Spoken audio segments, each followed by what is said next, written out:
소설이나 연극이나 영화 같은 데서 보게 되면은 그 사건을 이끌어가는 중심 인물을 주인공이라고 합니다. 어떤 사건이나 그 현장에서 주인공의 위치는 대단히 중요합니다. 그러므로 아무나 주인공이 될 수 없고 또 함부로 주인공으로 세우지도 않습니다.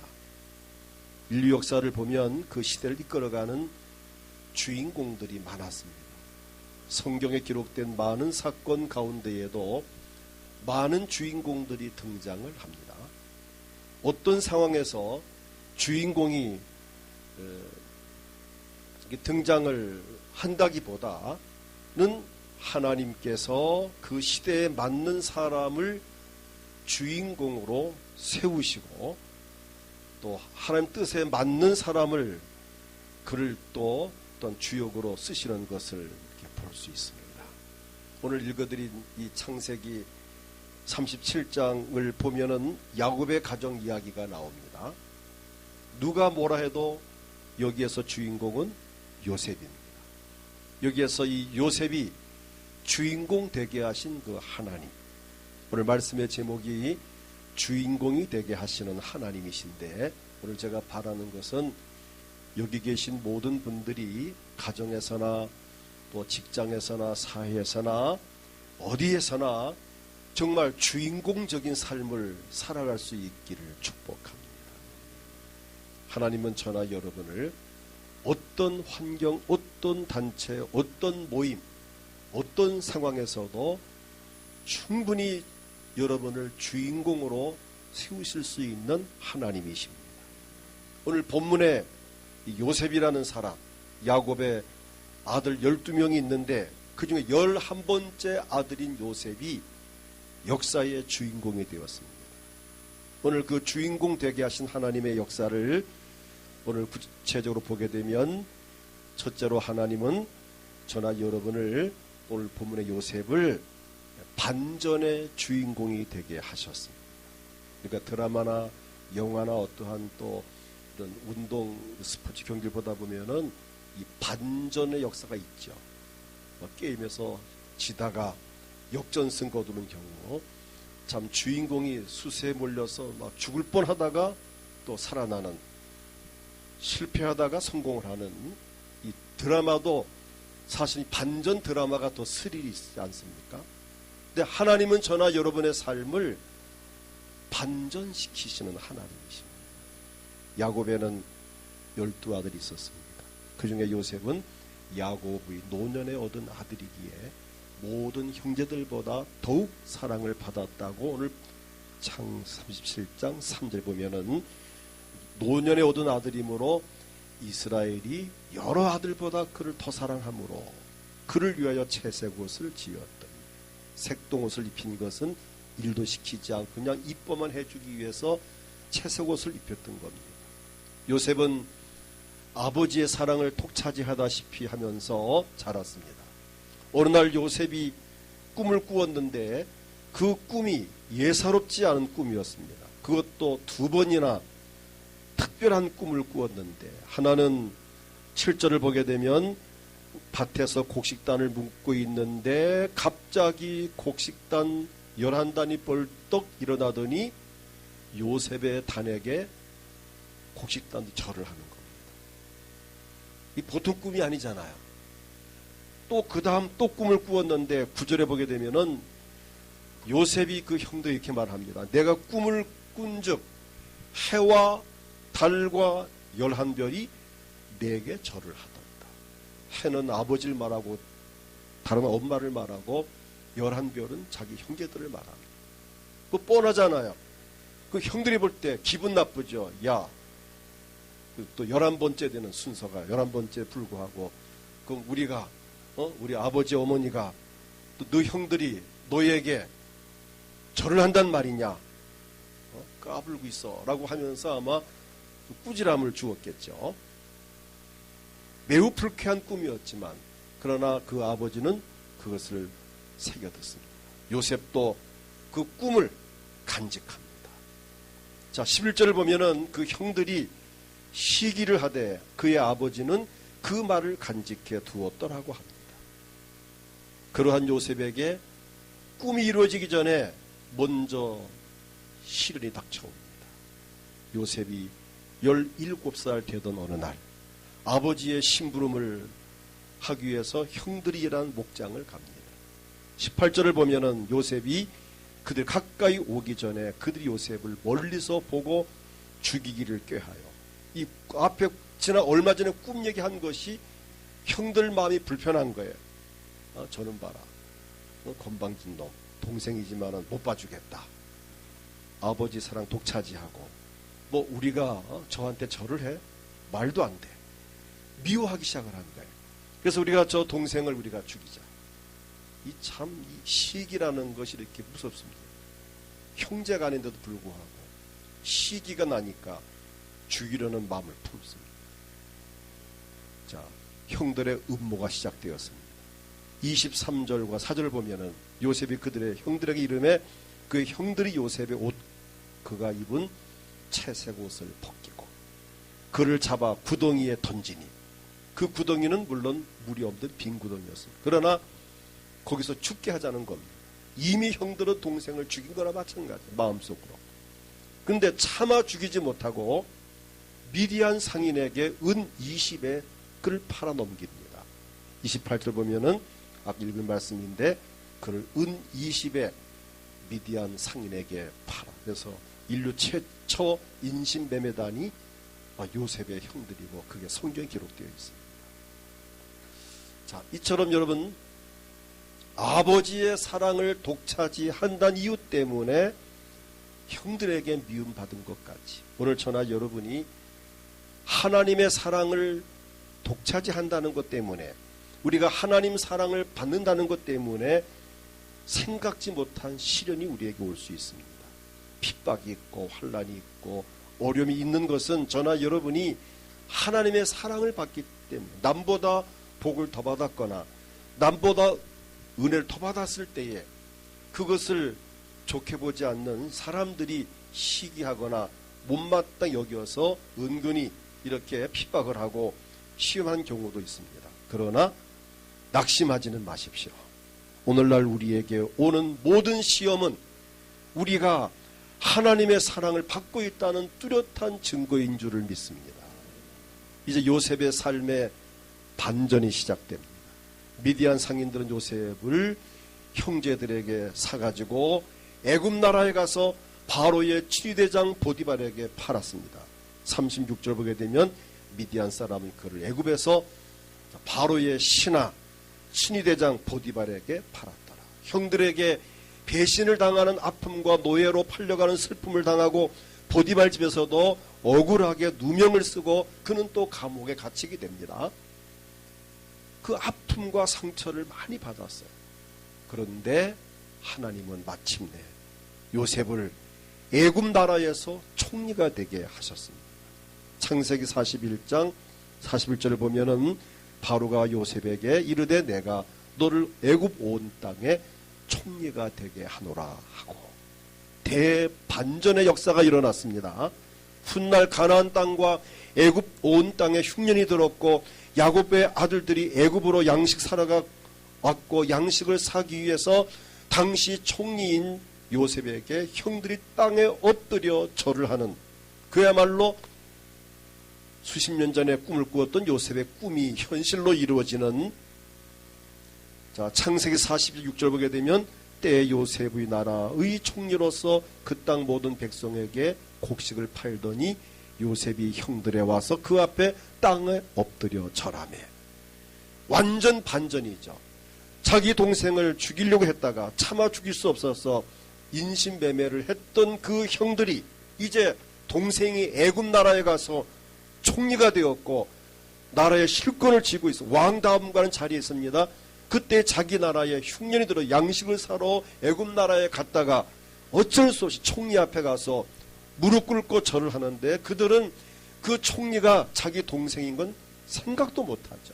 우리가 팔아먹은 동생이 아마 죽었거나 어디 살아서 노예로 끌려갔겠지 이런 정도로 생각을 했지, 자기네가 팔아넘긴 동생이 애굽 나라의 총리가 되리라고는 생각도 못했습니다. 감히 얼굴도 못 들고 가서 무릎을 꿇고 절하면서 우리에게 양식 좀 주십시오라 구걸을 해야 되는 입장에 있었습니다. 이처럼 우리 하나님께서는 저나 여러분의 삶을 얼마든지 반전시키는 능력이 있습니다. 이미 우리의 삶에 예수 그리스도를 믿는 믿음으로 말미암아 대반전의 역사가 이미 시작된 것을 감사하십시오. 오늘 저나 여러분이 예수를 믿는다는 것, 믿음 생활 이 자체가 이미 우리 내 인생의 반전이 시작이 된 겁니다. 어떻게 반전될지 기대하셔도 됩니다. 여러분 예수 믿고 난 이후, 교회 나온 이후에 여러분의 삶이 어떻게 반전될지, 어떻게 바뀔지, 어떤 복을 받을지 정말 기대하셔도 됩니다. 하나님은 저나 여러분을 얼마든지 반전시키는 하나님이십니다.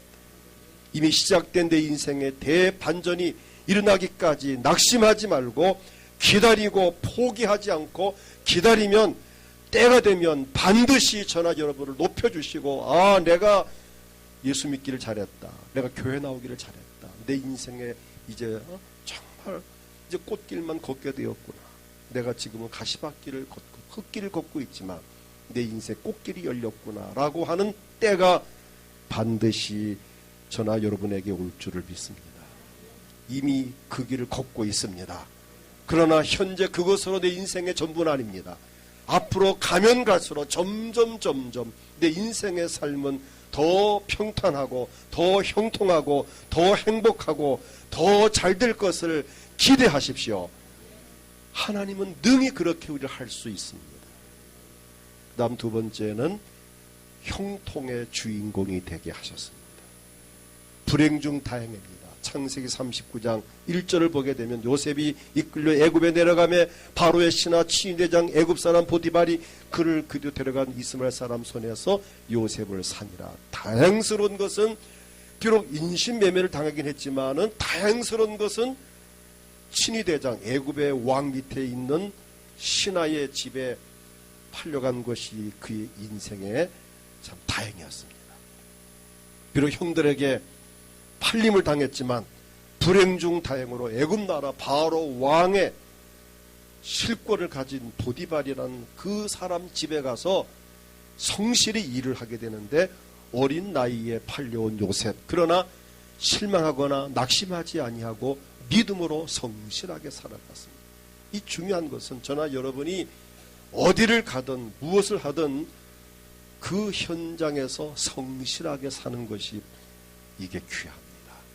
내가 하루를 아르바이트로 가서 1시간 일을 해도 어차피 하는 거 성실하게 하십시오. 내가 하루 일을 하더라도 성실하게, 내가 한 달 계약직으로 한 달 일을 하더라도 정말 성실하게 하면 반드시 그에겐 그것이 복이 됩니다. 요셉이 노예로 끌려갔지만 팔렸지만은 그 집에 가서 성실히 일을 했더니 하나님이 함께 하셨고 보디발이 요셉의 인간됨을 보고 그에게 자기 전 소유를 다 맡기는 청지기로 세워주고 그 가정의 총무로 삼았습니다. 이제 모슴이 아니고 노예가 아니고 가정 총무가 됐습니다. 드디어 하나님께서 요셉에게 함께 하셨습니다. 하나님이 함께 하신 것을 알게 된 주인 보디발은 요셉 가정 총무로 삼았고 그의 소유를 다 맡겼는데 창세기 39장 5절을 보면은 이렇게 말씀합니다. 함께 읽어봅니다. 그가 요셉에게 자기의 집과 그의 모든 소유물을 주관하게 한 때부터 여호와께서 요셉을 위하여 그 애굽 사람 집에 복을 내리심으로 여호와의 복이 그의 집의 모든 소유에 미친지라. 이게 바로 축복의 통로입니다. 요셉 때문에 히브리 청년 17살 어린 나이에 붙들어온 돈 몇 푼 두고 산 그 청년 때문에 보디발 가정이 복을 받습니다. 분명히 여호와께서 요셉을 위하여 그 애굽 사람 집에 복을 내리심으로 지금 보디발이 복 받을 만한 자격이 없어요. 단지 그 집에 살고 있는 하나님을 믿는 요셉 때문에 요셉을 위하여 보디발 가정에 복을 내렸다. 소유의 그 복이 미쳤다. 오늘 여러분이 어디를 가든지 가는 곳마다 여러분 때문에 그 현장이 복을 받는 이게 축복의 통로입니다. 어디를 가든 내가 여행을 갔든 또 아니면 뭐 이렇게 한두 달 어디 머물렀든 또 내가 집으로 뭐 시집을 갔든 어디를 갔든 나 때문에 그 가정이 복을 받고 나 때문에 그 회사가 복을 받고 나 때문에 그 모임이 형통한다면 이게 바로 축복의 통로입니다. 보디발 가정에 복덩어리가 들어왔습니다. 5절 말씀 너무 감동적이죠. 여호와께서 요셉을 위하여 그 애굽 사람 집에 복을 내리심으로 복이 여호와의 복이 그의 집과 밭에 있는 모든 소유에 비친지라. 요셉을 위하여 보디발 가정에 복을 주셨습니다. 이런 경우를 가리켜서 축복의 통로라고 합니다. 누구든지 하나님이 함께 하시면 어디를 가든지 그곳에서 축복의 통로가 될 수 있습니다. 범사에 형통할 수 있습니다. 요셉이 보디발 가정에서 억울한 누명을 쓰고 감옥에 들어갑니다. 이렇게 모든 일들이 이렇게 항상 꽃길만 걷는 건 아닙니다.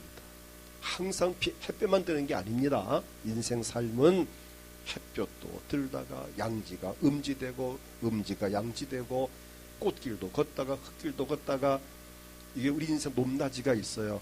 우리가 길 걸을 때 오른발 왼발 오른발 왼발 서로 앞서고 뒤서고 하듯이 우리 인생 삶이라는 것은 이렇게 굴곡이 있게 마련이고 늘 편차가 있게 마련입니다. 그거를 잘 이용해야 되고 그걸 잘 참아내야 되고 희망과 꿈을 갖고 어려움을 극복할 줄 알아야 합니다. 울 일도 있고 웃을 일도 있고 그렇잖아요. 그걸 잘 조화시켜야 돼요. 지금 요셉이 보디발 집에서 정말 형통했지만 뜻하지 않게 보디발의 아내가 요셉을 누명을 뒤집어 씌워서 감옥에 들어가게 합니다. 자, 감옥에 들어가 얼마나 억울합니까? 얼마나 분합니까? 잘못한 것도 없는데 누명을 쓰고 감옥에 들어갔어요. 그런데 놀라운 일은 창세기 39장 23절을 보니까 간수장은 그 손에 맡긴 것을 무엇이든지 살펴보지 아니하였으니 이는 여호와께서 요셉과 함께 하심이라. 여호와께서 그를 범사에 형통하게 하셨더라. 하나님은 요셉이 어디를 가든지 따라다니시면서 요셉에게 형통함을 주었습니다. 하나님이 함께 하시면 시간과 공간까지 초월하는 형통의 역사가 일어납니다. 어디를 가든지 무엇을 하든지 그 현장에서 형통의 주인공이 되게 하시는 하나님이십니다. 감옥까지 하나님이 따라 들어가셔서 거기서까지 요셉을 형통하게 하셨습니다. 오늘 하나님은 저나 여러분을 형통의 주인공으로 삼으시려 우리를 택하고 부르셨습니다.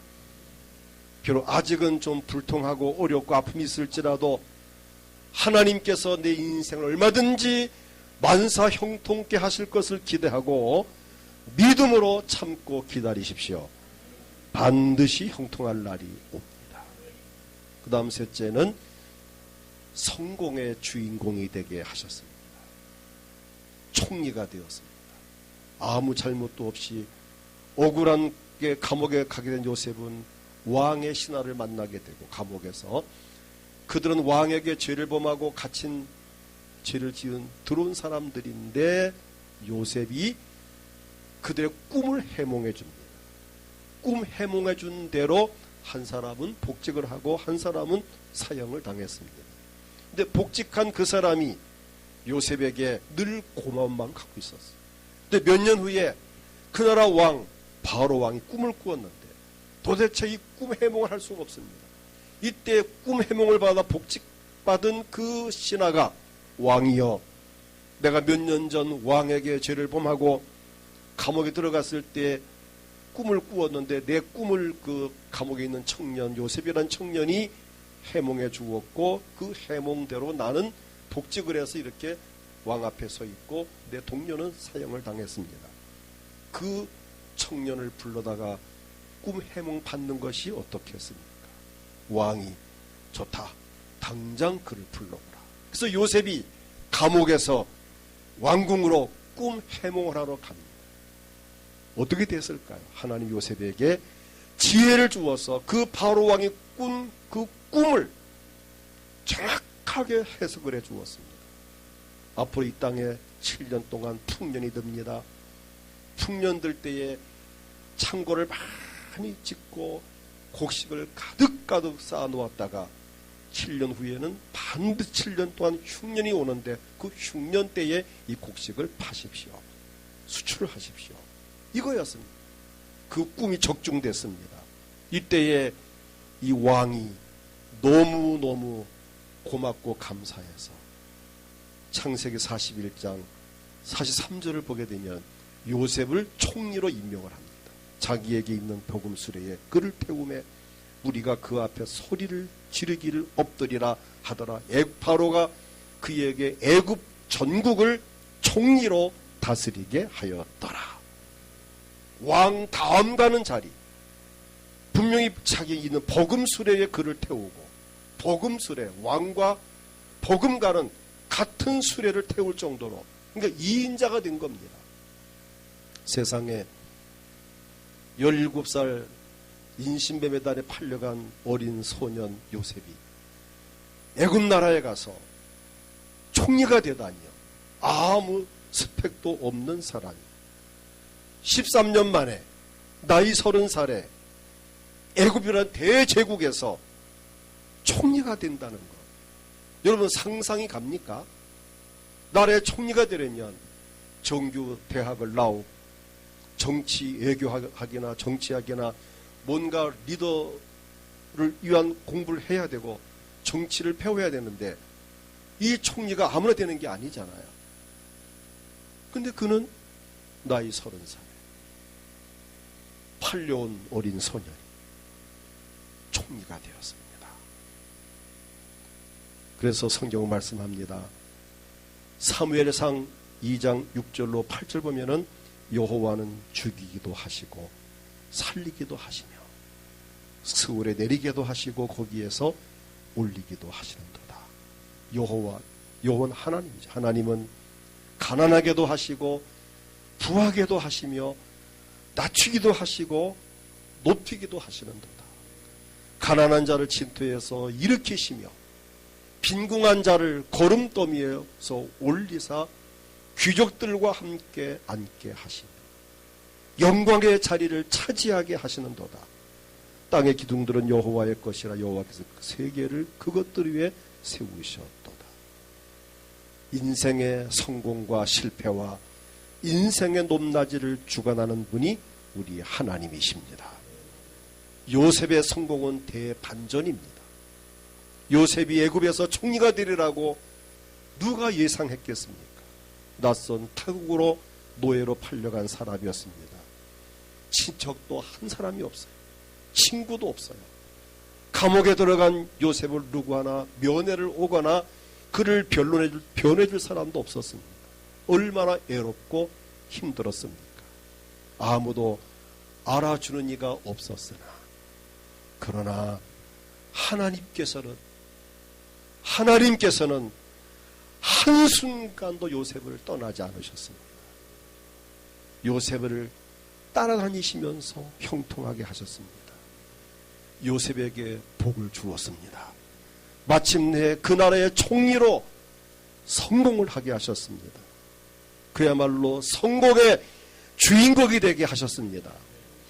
이처럼 위대하신 하나님이 곧 우리 아버지십니다. 우리가 믿는 하나님은 우리를 가는 곳마다 성공의 주인공이 되게 하시고 하는 일마다 성공하게 하시고 어디를 가든 무엇하든 행복한 삶을 살 수 있도록 이끌어 가실 우리 하나님, 그분에게 감사하기를 축복합니다. 그 다음 넷째는 구속사의 주인공이 되게 하셨습니다. 하나님의 관심이 뭘까요? 하나님의 관심이 뭡니까? 그보다 우리의 관심은 뭡니까? 우리의 관심은 구원받고 복받고 성공을 하고 행복하게 잘 사는 게 우리 모두의 관심입니다. 이게 많은 사람들의 일반적인 관심입니다. 그렇다면 하나님의 관심은 뭘까? 디모데전서 2장 4절을 보니까 같이 읽겠습니다. 하나님은 모든 사람이 구원을 받으며 진리를 아는 데 이르기를 원하시느니라. 하나님의 관심은 온 인류가, 저나 여러분이 죄에서 구원받고, 온 인류가 죄에서 구원받고 하나님을 섬기다가 영원한 천국에 들어가는 것이 하나님의 관심입니다. 인류를 구원하는 것이 하나님의 관심입니다. 타락한 아담의 후손인 인간들을 구원하시려고 아브라함을 선택하셨고 하나님을 경외하게 하는 믿음을 주셨고 아브라함 후손을 통해서 온 인류를 구원하는 것이 하나님의 관심이었는데 창세기 12장 3절 보면은 너를 축복하는 자에게 내가 복을 내리고 너를 저주하는 자에게 내가 저주하니 땅의 모든 족속이 너로 말미암아 복을 얻을 것이라 하신지라. 아브라함을 통해서 인류를 구원하기 원했고 갈라디아 3장 8절을 보면은 또 하나님이 이방을 믿음으로 말미암아 의로 정하실 것을 성경이 미리 알고 먼저 아브라함에게 복음을 전하되 모든 이방인이 너로 말미암아 복을 받으리라 하였느니라. 아브라함을 통해서 인류를 구원할 메시아가 오게 하시려는 것이 하나님의 뜻이었습니다. 이처럼 아브라함의 후손을 통해서 메시아가 오시는 것이 즉 인류를 구원하기 위한 하나님의 섭리였는데 그래서 아브라함, 그 아들 이삭, 야곱의 12아들 중에 한 사람이 요셉이고 이 요셉을 통해서 그 야곱의 가족이 흉년에서 위기를 면하여 구원받게 되고 그 가운데에서 그들이 애굽 땅에서 430년간 번성하고 살다가 광야로 나가고 광야에서 40년 연단 받은 후에 가나안 땅에 들어 오늘까지 살면서 그 가운데 12지파 중에 어느 지파를 통해 메시아가 왔습니까? 유다 지파를 통해서 메시아가 태어나게 되고 그 예수를 통해서 온 인류가 구원받게 되는데 바로 결정적인 역할을 자기 가족을 살리는 그 일을 요셉이 했다는 것입니다. 요셉은 구속사적인 측면에서 아주 귀중한 일을 했습니다. 하나님은 저나 여러분을 구속사의 주인공으로 세우시길 원합니다. 요셉을 인류를 구원하는 구속사의 주인공으로 하나님이 세우신 것 같이 저나 여러분 역시 구속사의 주인공으로 세우길 원합니다. 쉽게 말하면 저나 여러분을 통해서 많은 사람들이 좀 더 쉽게 말하면 먼저 믿은 여러분을 통해서 믿지 않는 가족이 예수 믿고 구원받기 원하고 여러분 가정을 통해서 또 이웃이 구원받고 친척들이 구원받고 복을 받기를 원하여 우리를 먼저 예수 믿고 구원받게 하셨습니다. 우리가 이 일을 잘 감당하면 하나님의 구속사에 우리가 쓰임받는 것입니다. 요셉이 그것 때문에 하나님께로부터 반전을 시켜주셨고 하나님께서 그를 형통하게 하셨고 성공을 하게 하신 것입니다. 자, 그렇다면 오늘 분명한 것은 저나 여러분이 주님과 복음 위에서 살기를 원하고 내가 하나님의 구속사적인 측면에서 쓰임받기 원하는 사람, 하나님께서 여러분을 아낌없이 주인공으로 세워주실 것입니다. 얼마든지 저나 여러분을 역사의 주인공으로 세우실 하나님이십니다. 얼마든지 저나 여러분 이 시대의 주인공이 되게 하시고 무엇을 하든지 어디를 가든지 그곳에서 주인공이 되게 하시는 하나님이십니다. 오늘 저나 여러분을 이러한 주인공 되게 하시려고 선택하셨습니다.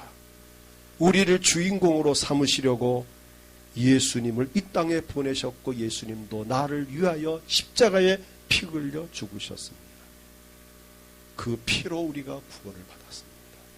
구원받은 우리에게 성령님을 보내시어서 우리로 하여금 반전의 주인공이 되게 하시려고 도와주시고, 형통의 주인공 되도록 도와주시고, 성공의 주인공 되도록 도와주시고, 구속사에서 주인공이 되게 하시려고 우리에게 늘 함께 하신 하나님의 은혜를 정말 감사하기를 축복합니다. 전 이번 주부터 이렇게 연속해서 시리즈로 주인공이 되게 하신 하나님이라는 제목으로 이제 말씀을 전할 것입니다. 오늘 첫 시간 반전의 주인공, 형통의 주인공, 성공의 주인공, 구속사의 주인공 말씀을 드렸습니다. 앞으로 이어진 말씀을 통해 여러분, 저나 여러분이 가정에서나 교회에서나 이 사회 어딜 가든지 정말 그 현장에서 주인공으로 주도적인 삶을 살아가는, 형통하는 삶을 살아가는 우리 모든 성도가 되어지기를 주의 이름으로 축복합니다. 이 시간 다 같이 한번 통성으로 기도합니다. 오늘 기도할 때 하나님,